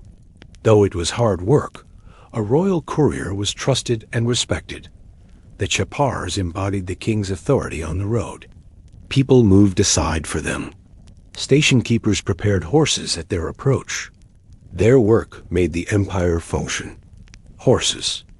As partners, the horses of the relay system were not just tools. They were partners in the process, specially bred for endurance and speed. These horses were central to the system's success. Each station kept multiple horses ready, ensuring that no animal was overworked. Caretakers fed and watered them carefully, monitored their health, and rotated them between work and rest. In this way, the Persian system was more humane than other. Ancient courier services that pushed animals to death on single, brutal journeys. The relay approach respected the limits of both human and animal endurance. The road, as memory even long after the political use of the relay system faded, the roads themselves remained. Some sections of the royal road became part of local routes used by farmers bringing goods to market or by shepherds moving flocks between pastures. Over generations, the road became part of the land's memory, baked into the landscape. You might still see traces of it today in places like modern Turkey, Iran, and Iraq. Stone foundations hidden under new highways, ancient paths followed by modern travelers without knowing why. The road outlasted the empire that built it. Lessons from the postal relays. What made the Persian relay system remarkable was not just its speed, but its design. It wasn't about heroic individual effort. It was about networks, coordination, and the careful use of shared labor. Teaches us that infrastructure, though often invisible in history books, shapes societies in profound ways. Empires are often remembered for wars, monuments, or royal decrees. But the real glue of civilization is sometimes found in more mundane systems. Roads, messages, supplies, and schedules that allow people to live, trade, and communicate across great distances. Persian postal relay was one of the earliest examples of this kind of system. It didn't just move messages, it held together a diverse empire for more than 2 centuries, laying the groundwork for later systems in Rome, China, and beyond. Even today, modern mail systems, courier services, and digital networks echo the same basic idea: connected nodes passing information in stages, ensuring continuity across vast distances. The riders of ancient Persia may be gone, but the rhythm of their work, handing off messages, exchanging fresh horses, racing against time, still hums quietly in the background of human history. As you drift deeper into thought, you might wonder how many other ancient systems, roads, markets, irrigation channels, still shape the world today, quietly influencing daily life without anyone noticing? Story 5. How medieval monks copied books by candlelight. The quiet industry of scribes. The scriptorium, where ink preserved knowledge in the dark ages. Picture yourself in a cold stone room, sometime around the year 900 CE. The walls are thick, built to keep out the wind. A single small window lets in pale light. The smell of parchment, ink, and wax candles hangs in the air. You hear only the faint scratching of quills. This is the scriptorium of a medieval monastery. Inside, a small group of monks work silently, heads bowed over pages of calfskin parchment. They copy books by hand, one careful letter at a time. Some write in Latin, others in Greek, occasionally in Old English or Frankish dialects. These monks are part of a quiet but vital industry, the preservation of knowledge, through manual transcription. In an age when few people could read, and even fewer could write, the work of scribes kept ancient texts alive. Without their labor, much of classical literature, early scientific knowledge, religious writings, and legal codes might have been lost forever. Why copy books by hand? Before the invention of the printing press in the 15th century, every book had to be copied by hand. This was a slow, painstaking process. Paper was rare and expensive in Europe during the early medieval period. Instead, monks used parchment, specially prepared animal skins, usually from calves, called vellum, sheep, or goats. Making parchment was labor-intensive. Each sheet had to be soaked, scraped, stretched, and dried. It could take dozens of animals to produce enough parchment for a single Bible. Once the parchment was ready, scribes ruled lines on the pages with lead or ink, creating guidelines for uniform writing. And came the real work, copying the text itself. Copying a book wasn't just about words. It was about preserving memory. Every letter had to be exact. A single mistake could change the meaning of a sentence, or worse, corrupt a sacred or legal text. The monastic routine monasteries were centers of learning during the so-called Dark Ages. While the term is debated today, there's no question that after the fall of the Western Roman Empire in the 5th century, much of Europe saw a decline in urban life, infrastructure, and centralized government. Amid this instability, monasteries became islands of literacy. Each day, the monks followed a strict routine known as the divine office prayers at set hours, starting before dawn and continuing into the night. In between prayers, some monks worked in the scriptorium. The work was repetitive, but not mindless. The scribes were usually educated men who understood Latin and sometimes Greek. Many copied religious texts, the Bible, commentaries, prayers, and sermons. But they also copied works of philosophy, medicine, astronomy, and history. This labor wasn't about profit. It was part of their spiritual life. Writing was seen as a way to serve God, to create order in the world, and to connect with tradition. Tools. Of the trade, the scribes used quill pens, often made from goose or swan feathers. The tip of the quill was carefully cut and sharpened with a small knife. Every few lines, the scribe would dip the pen into an inkwell. Ink was made from oak gall small, growths on oak trees created when wasps lay their eggs inside. These galls were crushed, mixed with iron salts, and boiled to make a dark, durable ink. Sometimes soot was added to create deeper blacks, or colored pigments were blended for decoration. Mistakes were erased by scraping the parchment with a knife, then smoothing it again with pumice stone. But too many corrections could damage the page. Writing was done in script styles that varied over time and by region. Early medieval scribes often used uncial script with rounded letters. Later, they shifted to Carolingian minuscule, a more readable and efficient style promoted by Charlemagne's court in the 9th century. Illuminating the text in some monasteries, a second group of specialists, the illuminators, added decorations. They painted illuminated initials, large, ornate first letters of a page or paragraph. Some initials were filled with gold leaf, made by hammering gold into thin sheets. Others featured animals, plants, or geometric designs. Margins might contain small drawings, called marginalia. Sometimes these were serious illustrations related to the text. Other times, they were playful images. Rabbits riding snails, knights battling snails, or monks chasing geese. These images reveal a glimpse of monastic humor and creativity, even in the midst of serious work. Who were the scribes? Most scribes were monks, but not always. In some cases, lay scribes, people not in religious orders, were hired for large projects, especially in later centuries as literacy expanded. Women in convents sometimes copied texts too, though surviving. Records mention them less frequently. For the monks, writing was part of their vow of obedience. The work was physically demanding, hunched over for hours in dim light, hands cramped from careful penmanship. Some scribes left behind notes in the margins of their manuscripts. These are rare but revealing. "Oh, my hand, this parchment is not good. Thank God, it will soon be dark. Writing bores me."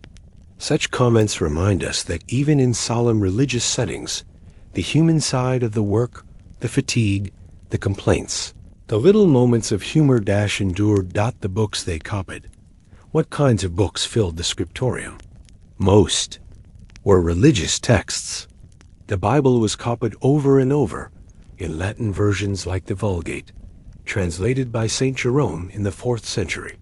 Monks also copied the works of church fathers, Augustine, Gregory the Great, and others, but monasteries also preserved classical works. Without medieval scribes, texts by Plato, Aristotle, Cicero, and Virgil might have vanished. Sometimes scribes copied scientific manuals on astronomy, medicine, or agriculture. These texts were valued for practical reasons.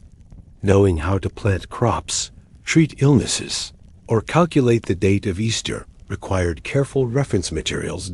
In some monasteries, entire libraries grew, becoming repositories of knowledge for generations.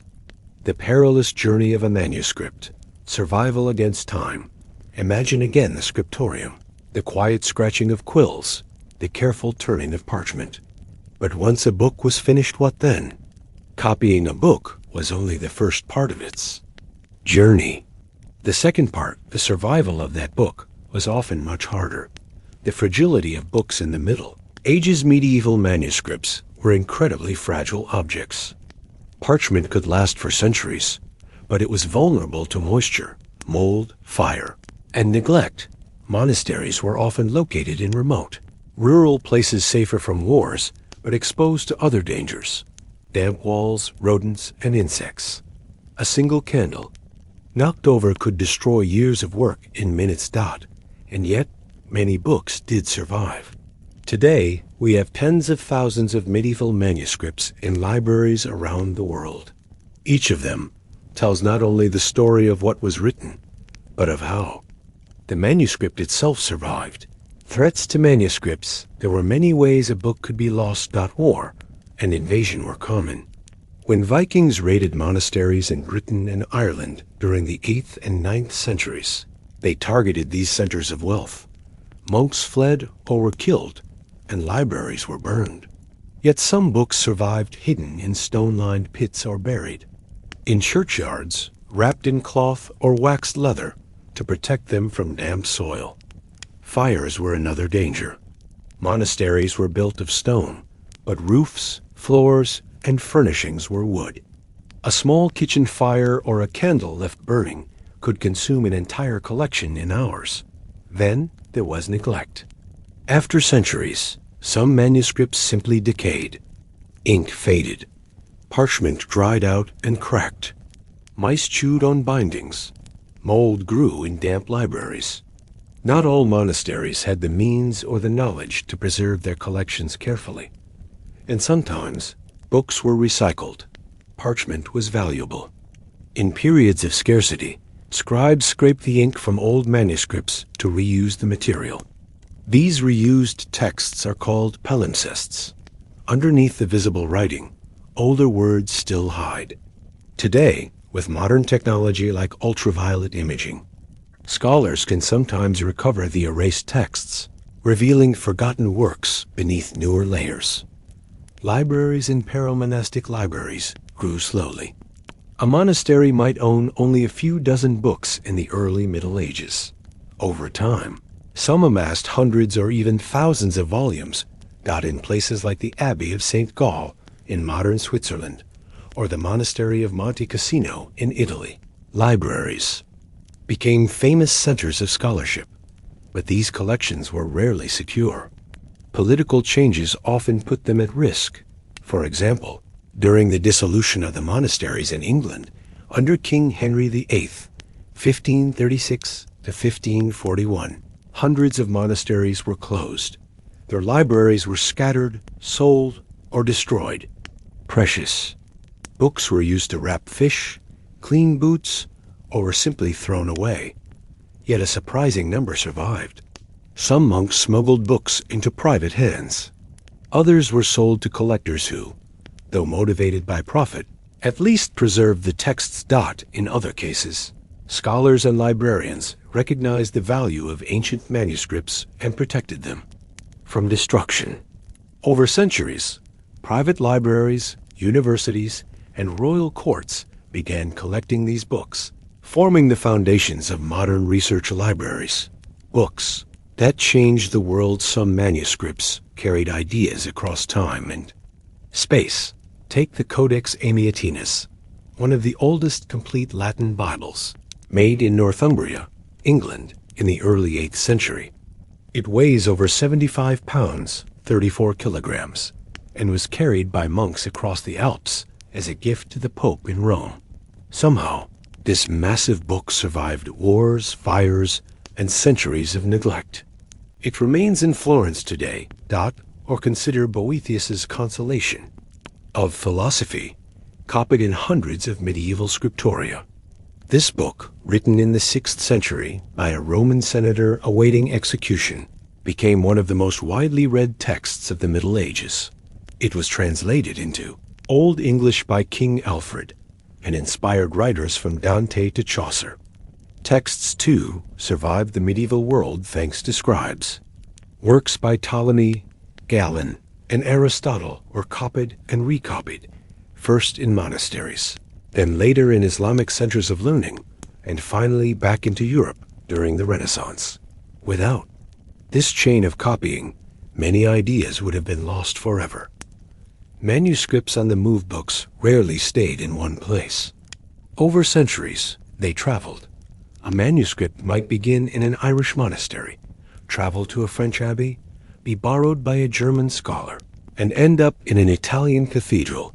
Some books were looted during wars. Others were gifts between rulers or churches. Still others were traded or sold by monasteries in financial trouble. As books moved, they often collected layers of history. Margins filled with note scribes correcting errors, scholars commenting on the text, owners writing their names or recording the date of purchase. These editions, called marginalia, tell stories beyond the words on the page.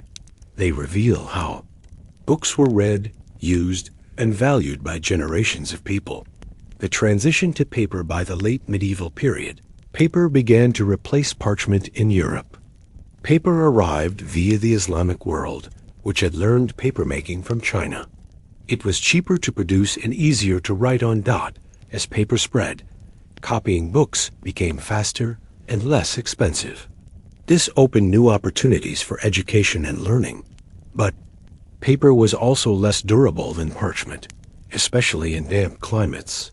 Many paper manuscripts decayed faster, leaving parchment texts, though fewer in number, as some of our most valuable historical treasures. The printing revolution in the 15th century, Johannes Gutenberg invented movable type printing in Europe. His press changed everything. Suddenly, books could be mass-produced. A single printing press could create more books in a year than a monastery could copy by hand in a century. The work of the scribe began to fade. Scriptoria closed or shifted to other tasks. But the knowledge preserved by monks laid the groundwork for the Renaissance and the spread of literacy across Europe. Printing didn't make handwritten books obsolete overnight. For a while, printed books were designed to imitate manuscript same layouts, same decorative initials, even fake parchment textures printed on paper. But gradually, the printed word took over.